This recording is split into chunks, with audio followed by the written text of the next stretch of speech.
الحمد لله نحمده ونستعينه ونستغفره ونعوذ بالله من شرور أنفسنا من سيئات أعمالنا من يهد الله فلا مضل له ومن يضلل فلا هادي له أشهد أن لا إله إلا الله وحده لا شريك له أشهد أن محمدا عبده ورسوله اللهم صل على سيدنا محمد وعلى آل سيدنا محمد أما بعد قال الله تعالى في القرآن الكريم أعوذ بالله من الشيطان الرجيم يا أيها الذين آمنوا اتقوا الله حق تقاته ولا تموتن إلا وأنتم مسلمون. Puji dan syukur kita panjatkan kehadirat Allah Subhanahu wa taala yang masih memberikan kita nikmat iman dan Islam, yang dimana dengan nikmat iman dan Islam tersebut kita masih diberi hidayah oleh Allah Subhanahu wa taala untuk senantiasa menjalankan segala perintahnya dan menjauhi segala larangannya. Salawat serta salam semoga tercurah kepada junjungan kita Nabi besar Muhammad sallallahu alaihi wasallam, kepada keluarganya, para sahabatnya, para tabi'in hingga kita umat akhir zaman ini. Semoga kita yang berkumpul di masjid yang mulia ini, di hari yang mulia ini, mendapat syafaat dari Rasulullah sallallahu alaihi wasallam di akhirat kelak. Amin ya rabbal alamin. Hadirin sidang Jumat rahimakumullah, khatib berwasiat khususnya untuk khatib pribadi, umumnya untuk hadirin sidang Jumat rahimakumullah. Marilah kita senantiasa meningkatkan ketakwaan kita kepada Allah Subhanahu wa taala dengan sebenar-benarnya takwa. Dan janganlah kita meninggalkan dunia ini kecuali kita mati dalam keadaan Islam. Hadirin sidang Jumat rahimakumullah, dalam ajaran Islam terdapat berbagai macam cara yang Allah berikan kepada kita. Terdapat berbagai macam amalan dan jalan yang diajarkan untuk mencapai surganya Allah. Jalan ini mencakup beberapa hal yang sering kita lakukan di dunia ini. Dari mulai akidah, ibadah, sosial kemasyarakatan kita sama manusia, hingga akhlak mulia kita. Allah Subhanahu wa taala berfirman dalam surat Al-Isra ayat 84, kullun ya'malu ala syakilatihi farabbukum. Katakanlah, setiap orang berbuat sesuai dengan pembawaannya masing-masing. Farabbukum a'lamu biman huwa ahda sabila. Maka Tuhanmu lebih mengetahui siapa yang lebih benar jalannya. Di dalam surat Al-Isra ayat 84 ini, ulama menggarisbawahi makna sakilatihi. Ayat ini mengindikasikan bahwa manusia beramal, bekerja, meraih ridhonya Allah sesuai dengan potensinya sendiri, yaitu sakilatihi, sesuai dengan bakatnya di dunia ini. Dan ayat ini memotivasi kita agar kita mencari apa amal unggulan yang akan kita bawa ke hadapan Allah Subhanahu wa taala di akhirat kelak nanti.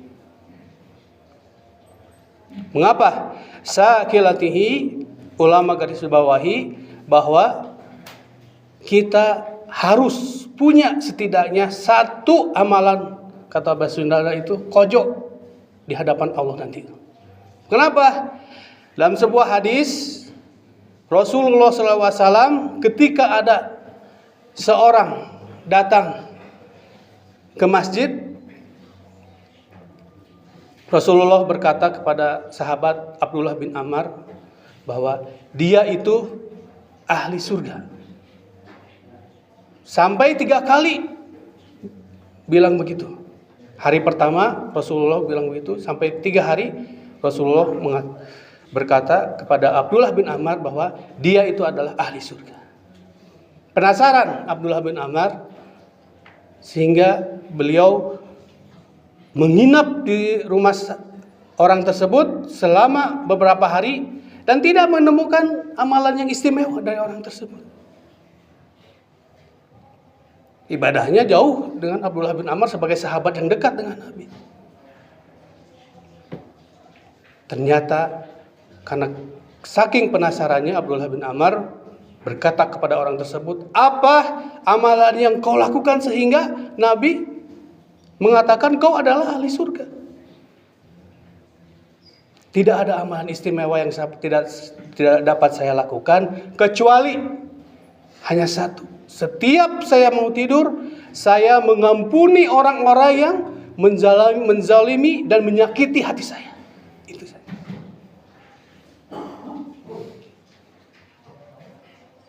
Jadi itu amalan kojo dari orang tersebut, atau amalan yang akan dia bawa di akhirat itu.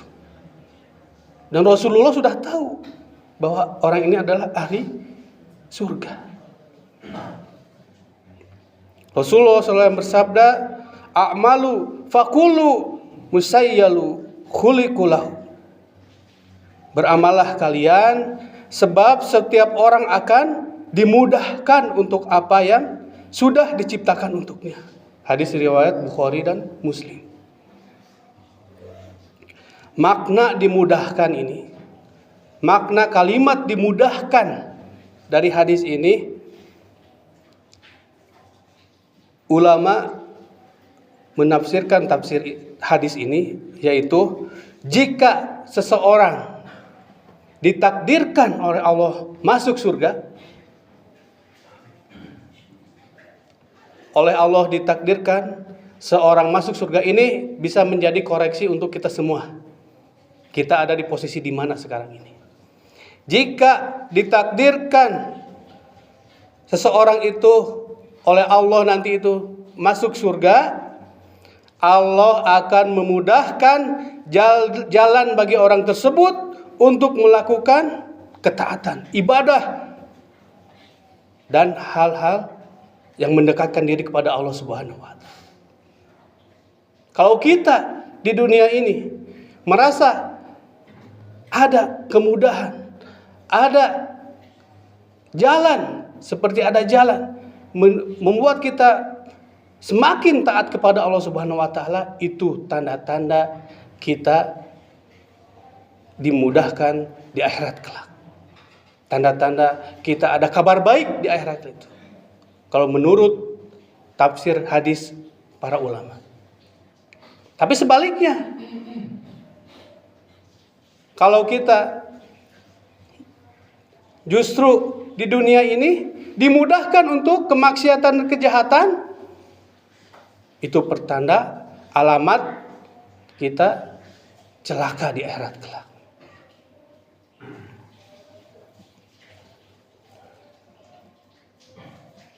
Karena seseorang itu dalam kasat mata manusia sejengkal, kalau kita lihat seseorang kelakuannya, aktivitas sehari-harinya, seolah-olah orang tersebut adalah ahli surga, padahal akhirnya dia ahli neraka. Dan kita melihat seseorang seolah-olah dia itu ahli neraka, padahal akhirnya dia itu masuk surga. Hal tersebut harus kita waspadai. Hal tersebut harus kita cermati, pelajari dengan seksama. Kita harus istiqomah dalam menjalankan agama ini. Jangan sampai kita dari awal ngegas terus, pingin terus beribadah, di akhir-akhir kita malah futur, yang tidak bangkit lagi. atau kita malah melihat seseorang seakan-akan dia itu ibadahnya tidak istimewa, kita jangan menganggap orang tersebut sebagai orang yang akan celaka di akhirat. Karena akhir dari cerita seorang manusia di dunia ini tidak ada yang tahu kecuali dirinya sendiri. Lalu apa aja yang Allah berikan kepada kita di dunia ini untuk meraih surganya? Rasulullah SAW memberikan sabdanya di hadis riwayat Bukhari dan Muslim bahwa barang siapa